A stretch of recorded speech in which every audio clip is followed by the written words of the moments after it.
break the poverty cycle.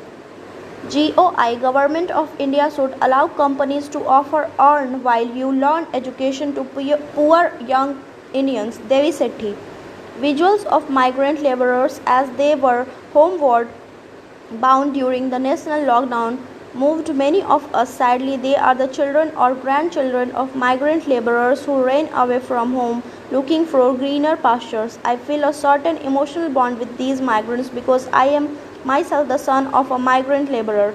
My father ran away from home as a teenage before independence and reached Bombay from Udupi. He was fortunate to create wealth and educate his 9 children. What my father did can't be reproduced today because the laborer without a college degree can't get rich and his children cannot afford a college degree. Post independence educational policies, including reservations, help children from lower income families of all castes to secure themselves an education. Education was guaranteed ticket to rise from poverty. However, 100 million households of laborers were left out of this big story. Now is time to right this wrong. An alternate college education system must be created for the children of laborers without disturbing the successful mainstream education. 50-year-old laborers are dependent on their 16-year-old children. The picture will be clearly if we visualize ourselves as the 16-year-old child of migrant laborers. The ground reality is rampant child malnutrition in rural India because school midday meals stopped after COVID. Laborers send their children to school for food, not for education. Government must allow workplaces like hospitals, hotels, construction firms, and manufacturing industries to offer education and training in-house.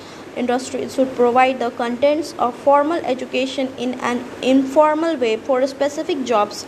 Companies will get skilled hand into these industries at an affordable cost. Trainees can earn through to cover living expenses and save another to send home.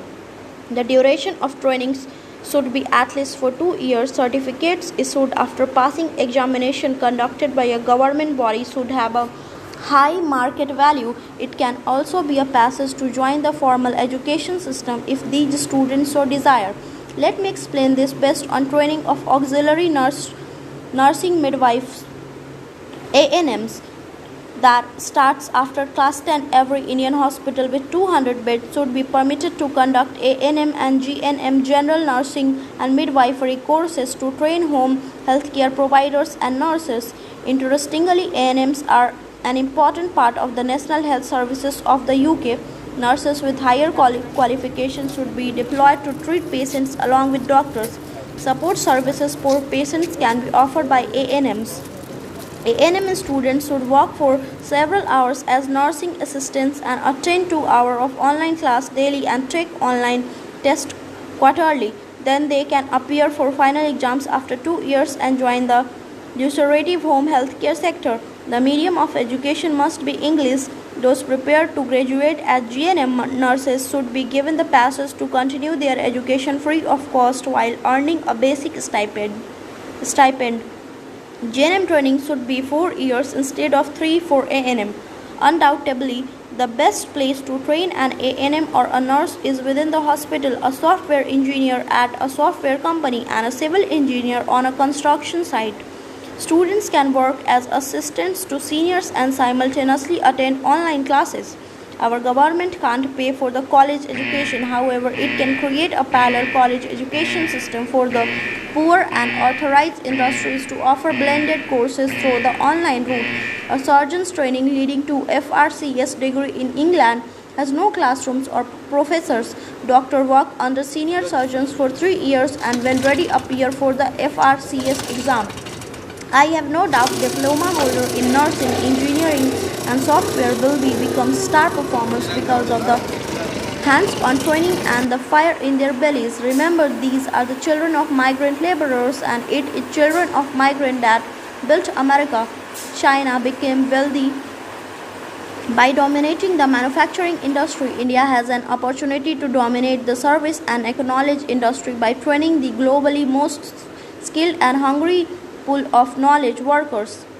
Let me give true examples on minor intervention in education giving amazing rewards. Few years ago, when my children joined medical college, I wanted 2,000 children from the village of West Bengal to join a medical professional college like my children. We ignited their ambition to become heroes in real life. We gave Rs 500 per month to parents to refrain them from pulling out their children from attending school, and it worked. 429 students from the class 8 to 12 were given scholarship. 54 students joined medical college and the rest joined engineering and pharmacy. One of the first students was Dr. Subodh Viswas, who earlier sold pens on local trains. My daughter convinced us to send 22-year-old fresh graduate from her nursing college, which trains many poor students to work in our hospital in Simon Islands. She assures us that these girls are extremely skilled since they worked in our cardiac ICU for over 2 years as a student nurse. Today there are 130 young Indian nurses at our Simon Hospital. It is heartening to see such one sending home over 1 lakh rupees a month. To fulfill the Prime Minister's dream of a $5 trillion economy, children of laborers should learn while earning, while learning is for free. I trust our government will launch a parallel college education system for the poor, enabling them to educate themselves out of poverty.